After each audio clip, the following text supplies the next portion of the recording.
কে election কমিশনে জাতীয় নাগরিক পার্টি এনসিপির পক্ষ থেকে দল নিবন্ধনের জন্য যে সকল কাগজপত্র এবং আবেদন সকল শর্তাবলী পূরণ করে আমরা আমাদের সেই কাগজপত্র এবং আমাদের আবেদন আজকে নির্বাচন কমিশন বরাবর দাখিল করেছি এবং আমরা যেই নির্বাচন কমিশন কর্তৃক যে শর্তাবলীগুলো রয়েছে সেই শর্তাবলীগুলোর অধিক আমরা পূরণ করেছি। 105টি উপজেলা 25টি জেলা কমিটি হয়েছে জাতীয় নাগরিক পার্টি এনসিপির। এছাড়াও প্রতিটি উপজেলায় 200 জন সমর্থকের যে ফর্ম পূরণ করতে হয় এবং প্রতিটা জেলা এবং উপজেলায় অফিস নিতে হয়, সেটার অফিসিয়াল চুক্তি লাগে। সেই সকল কাগজপত্র সহ আমাদের গঠনতন্ত্র এর আগের দিন জেনারেল আমাদের সাধারণ সভায় পাস হয়েছে খসড়া গঠনতন্ত্র, সেই গঠনতন্ত্র সহ আরও সকল কাগজপত্র আমরা একসাথে সব কিছু আজকে নির্বাচন কমিশন বরাবর জমা দিয়েছি এবং আমরা আশাবাদী যে আমরা খুব দ্রুত সময়ের মধ্যেই আমরা জাতীয় নাগরিক নিবন্ধিত দল হিসেবে জনগণের কাছে যাবে।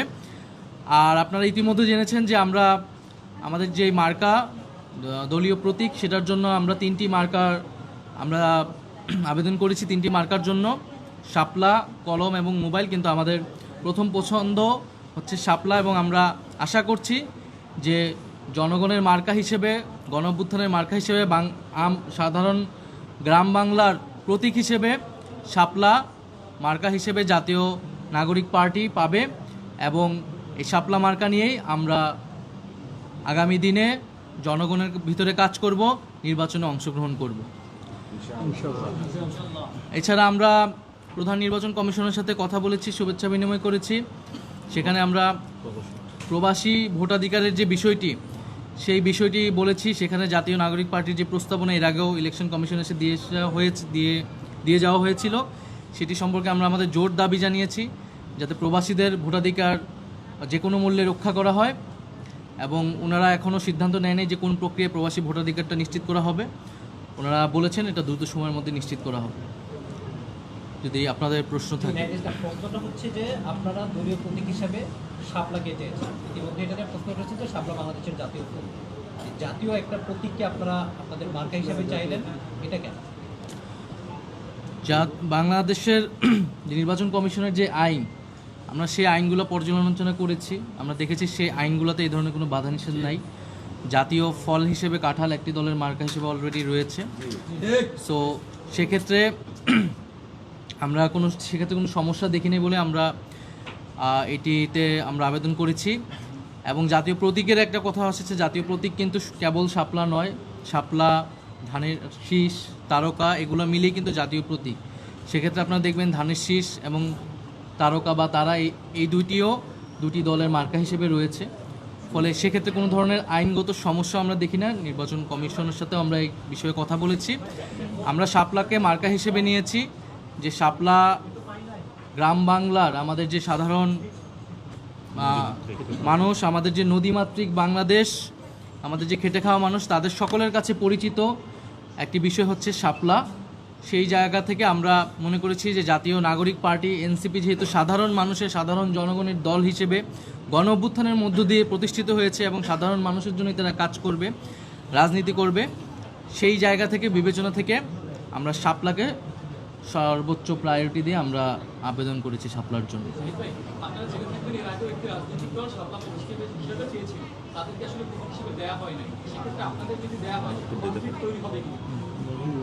এখানে এটা যেটা বলেছিলেন, একটি দলের কথা বলেছিলেন, ওনারা অলরেডি একটা প্রতীক পেয়েছে এবং এক্সিস্টিং যে প্রতীকগুলো আছে সেগুলা থেকে ওনারা আবার নিষ্পত্তি যদি হয়ে যায়, বর্তমানে ওনারা যে প্রতীকটা চেয়েছে এটা নাই, ফলত এটা দ্রুত নিষ্পত্তি হওয়া উচিত। ভবিষ্যতের যে প্রতীকগুলো আমরা চেয়েছি নির্বাচন কমিশন অন্তর্ভুক্ত করুক, কারণ বাংলাদেশের যে প্রতীকগুলো বর্তমানে রয়েছে এখানে আমরা ভালো কোনো প্রতীক দেখতে পাই না। ফলত সেখান থেকে আসার পরে তখন ইলেকশন কমিশন সিদ্ধান্ত নেবে। তবে ওনার যে পদ্ধতিগত একটা ভুল ছিল সেটা সবাই এখন লেখালেখি করতেছে, কথা বলতেছে, সেইটা নিয়ে আমরা কোনো সমস্যা হবে বলে মনে করি না। যেহেতু আজকে আপনারা নিবন্ধনের জন্য আবেদন করলেন, তার মানে আপনাদের নির্বাচনের প্রস্তুতি এক কথা শুরু হলো। আগামী জাতীয় নির্বাচনে আপনারা কি কারোর সাথে জোটবদ্ধভাবে নির্বাচনে যাবেন নাকি একাই আপনাদের যে প্রতীক প্রত্যাশিত সেই প্রতীক নিয়ে একাই নির্বাচনে যাবেন? আচ্ছা, সাথে একটা প্রশ্ন একটু যুক্ত করে নেই যে আপনারা তো সিসির সাথে কথা বলেছেন, সেখানে সিসির কাছে নিশ্চয়ই আপনারা আপনাদের প্রতীক নিয়ে আলোচনা করেছেন। প্রতীক নিয়ে মানে সিএসসি কিনা হয়ে থাকলে উনি আপনাদেরকে আইনি বাধার বিষয়ে কোনো কিছু নিশ্চিত করেছেন? আমরা সিএসের কাছে বলেছি যে আমরা সকল শর্তাবলী সকল আইন পর্যালোচনা করে আমরা আমাদের সকল আবেদনটি করেছি, কাগজপত্র জমা দিয়েছি। আমরা প্রত্যাশা করব যে ওনারা নিরপেক্ষভাবে আইন অনুযায়ী ওনাদের কার্যক্রম সম্পাদন করবে এবং সেক্ষেত্রে যাতে জাতীয় নাগরিক পার্টি আমরা যাতে কোনো ধরনের বৈষম্যের বা কোনো ধরনের অবিচারের শিকার না হয়, এটাই আমাদের প্রত্যাশা। আরেকটি বিষয়, নির্বাচনের বিষয়ে আমরা এর আগেও স্পষ্ট করেছি যে আপনারা জানেন যে এখন জাতীয় ঐক্যমত্য কমিশনের সংস্কারের একটি কার্যক্রম চলছে এবং আমরা ডক্টর মোহাম্মদ ইউনূস উনি জাতির কাছে কমিটমেন্ট দিয়েছেন যে জুলাই মাসের মধ্যে জুলাই সনদ হবে এই ঐক্যমতের ভিত্তিতে। ফলে আমাদের কাছে এখনও প্রধান প্রায়োরিটি হচ্ছে কিন্তু সংস্কার। ফলে সংস্কারের উপর নির্ভর করেই নির্বাচনের বিষয়ে আমরা আসলে সিদ্ধান্ত নিব। আর জাতীয় নাগরিক পার্টি এনসিপি আমরা বলেছি যে জুলাই ঘোষণাপত্র এবং সংস্কার এবং গণপরিষদ এবং বিচারের রোডম্যাপ এই সকল কিছু মিলিয়ে আমাদের এই মুহূর্তের রাজনীতি।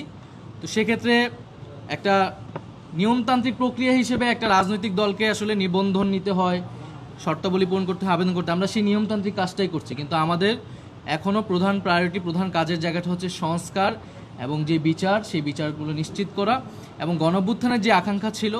এবং আমরা জানি যে আপনারা জানেন যে জুলাই আসতেছে সামনে, এবং সেই জুলাই মাসে যাতে আমরা আমাদের সে গণঅভ্যুত্থানের আকাঙ্ক্ষাগুলোর যে বাস্তবায়ন এবং গত এক বছরের মধ্যে আমরা আসলে কেন পারলাম না, আমাদের সীমাবদ্ধতাগুলো কি, এবং এই সরকার থাকা অবস্থায় সামনের সময়গুলো আমরা কিভাবে কাজে লাগিয়ে সেই দাবিগুলো পূরণ করব, সেই বিষয়ে আমরা কাজ করব। ধন্যবাদ।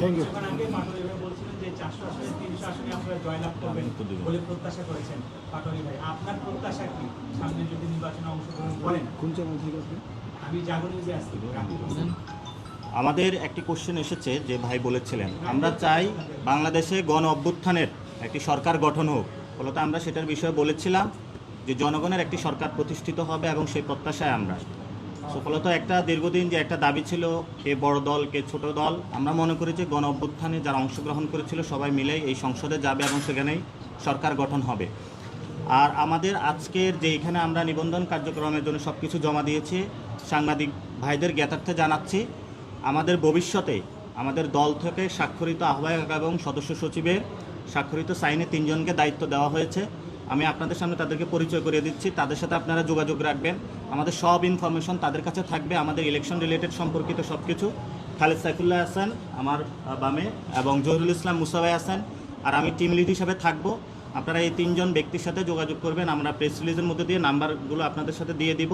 ইনশাল্লাহ আপনাদের সাথে কথা হবে, দেখা হবে রাজপথে। ইনশাল্লাহ আমাদের যদি পারি পার্লামেন্টে আমরা একসাথে যাবো ইনশাল্লাহ, আপনারা প্রস্তুতি নেন। শেষ হয়ে গেছে। শেষ করে